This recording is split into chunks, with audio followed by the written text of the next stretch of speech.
بالليل والناس نيام تدخلون الجنة بسلام فتواصوا فيما بينكم وتفقدوا.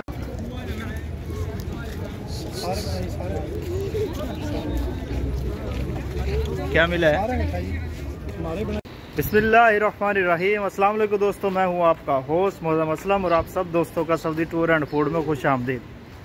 दोस्तों, आज सबसे पहले तमाम दोस्तों को सऊदी टूर एंड फूड की तरफ से बहुत बहुत ईद मुबारक हो।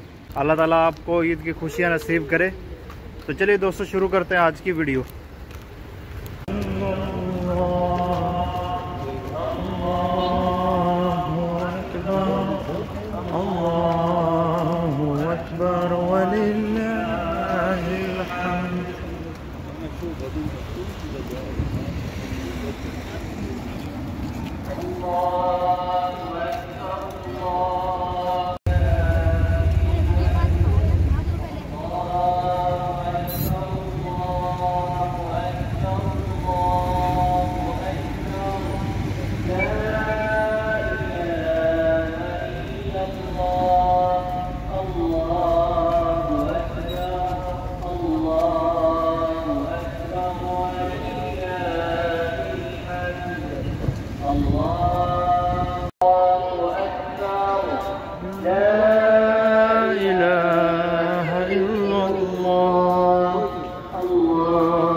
यहाँ भी चला सेंटर में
الله خير القدوات وعلى آله الطيبين الأطهار وصحابته الأبرار والتابعين ما تعاقب الليل والنهار ومن تبعهم بإحسان وعلى دربهم سار.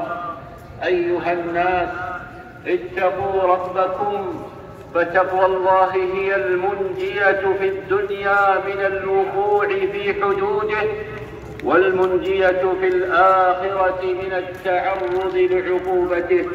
يا أيها الذين آمنوا توبوا إلى الله توبة نصوحا. يا الله تستحق الشكر والحمد. أيها المؤمنون، إن من مقاصد العيد ومنافعه العظيمة ومنافعه العظيمة التواصل بين المسلمين والتزاور وصلة الأرحام وإفشاء السلام، لأن ذلك من أسباب دخول الجنة. فعن عبد الله أكبر الله أكبر ولله الحمد. عباد الله، تذكروا نعمة الله علينا بأن رزقنا الأمن والأمان بإقامتنا لشرعه واتباعنا لنهج نبيه صلى الله عليه وسلم.